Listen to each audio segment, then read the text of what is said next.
Este é o primeiro encontro de outros que imos a ter dentro do marco do festival para celebrar, pois esta edición número 31 do Ourense Film Festival. Pois esta presentación enmárcase dentro do festival porque contamos que era unha carpeta moi interesante para o cine, porque fala un pouco o precine, todo o que se coñece antes daquela famosa proxección dos irmáns Lumière, que foi en 1895.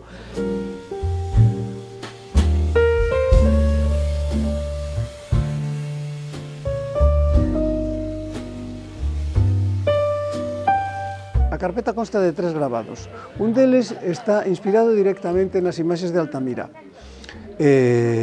Dende o momento en que eu entendo que en Altamira, sin pretender facer animación en absoluto, claro, ou quen sabe, igual sí, o que si fan é recoller as figuras en movimento, e iso a mí parecíame interesante, esa idea. O segundo é un guiño directo xa á obra de Muybridge, porque é un cabalo dos que el fotografou e dos que forman parte da súa obra máis coñecida e que finalmente se convirte en animación, porque el logra animar esas imaxes.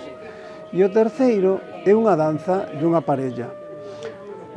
Vai directamente relacionado coas historias do audiovisual que relatan historias. O audiovisual é moi grande, caben moitos xéneros dentro do audiovisual, pero hai unha porcentaxe grande que consiste en contar historias, e ese grabado coa parella bailando é o que eu uso para rendir a homenaxe ás historias contadas no cinema.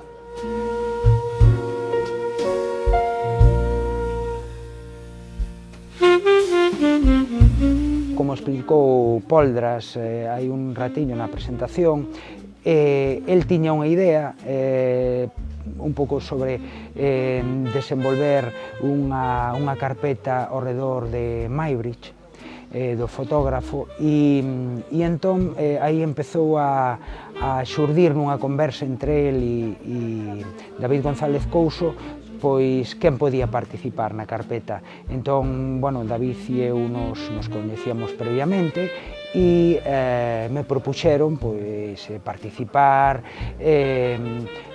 no aspecto, ou sobre todo falando sobre o cinema, sobre o audiovisual.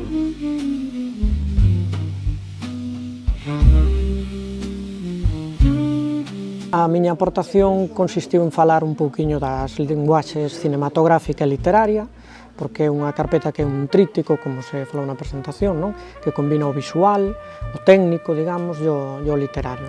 Entón, eu falei un pouquiño da importancia do cinema nunha xeración moi concreta da narrativa do século XX, que é o que chamamos grupo madrileño del medio siglo, ou xeración dos 50, ou los niños de la guerra, ou ten moitos nomes. Eu prefiro o nome de Partidarios de la Felicidad, que esa foi a orixe desta colaboración a partir dese libro no que estudiei a importancia do cine, entre outras cousas desta xeración, e como entrou na península a través do neorrealismo italiano, a través das figuras de Rossellini, Vittorio De Sica, e como estes autores, como Jesús Fernández Santos, menos coñecido, Carmen Martín Gaita, Ana María Matute, Ferlosio, Aldecoa, introduciron as estrategias propias do cine na literatura. Eu propuxenlle a David nunha charla informal, conteilles a miña historia, a miña querencia polo traballo de Muybridge e por facer unha carpeta con ela, e entonces falando con David, el explicoume que se cumplían os 100 anos de Partidarios da Felicidade, que era un grupo de literatos que traballaban coa linguaxe cinematográfica, e para completar e darlle máis corpo a isto dende o cine, contactamos con Valentín, entón así é como os tres nos puxemos a traballar xuntos.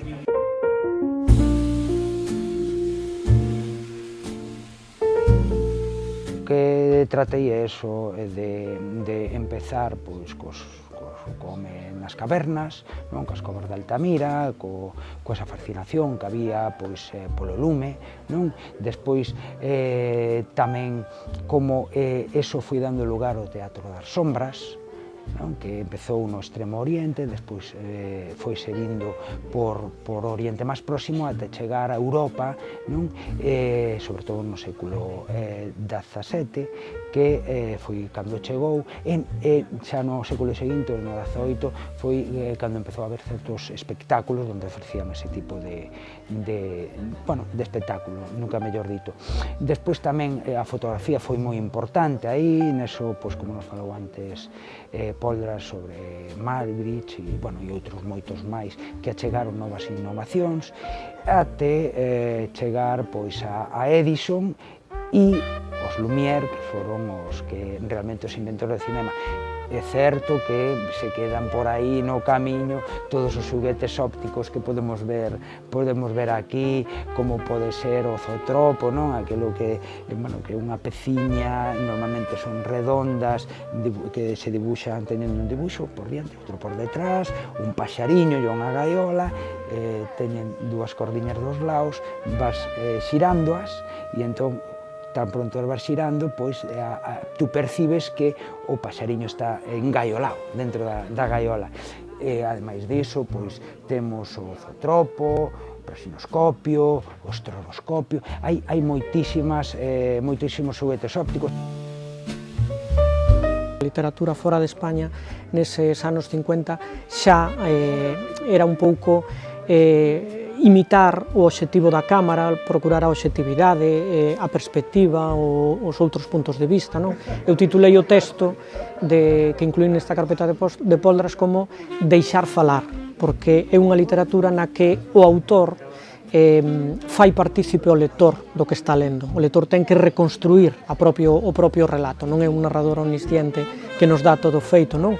Esa é a razón da miña aportación. Que librerías como na que estamos aquí en Tanco que irán colaborar co festival, é moi positivo porque ao final literatura e cine parece que sempre van da man, é unha forma de achegar un público do festival ás librerías e un público das librerías ao festival, co cual eu penso que é un win-win, como se suele dicir.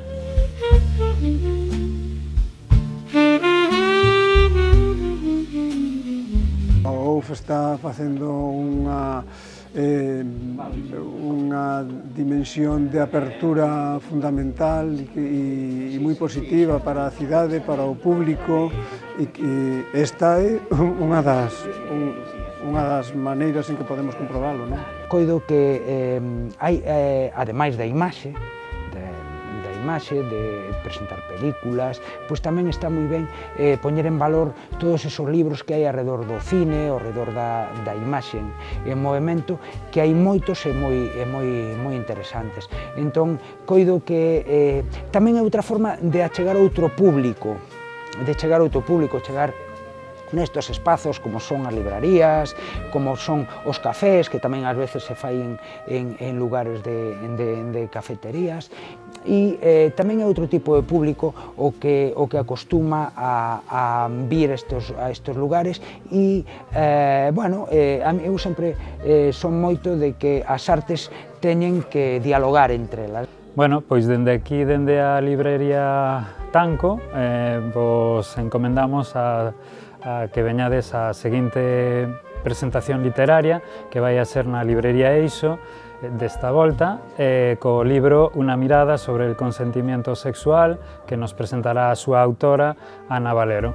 Así que, non o perdades porque é un tema moi interesante.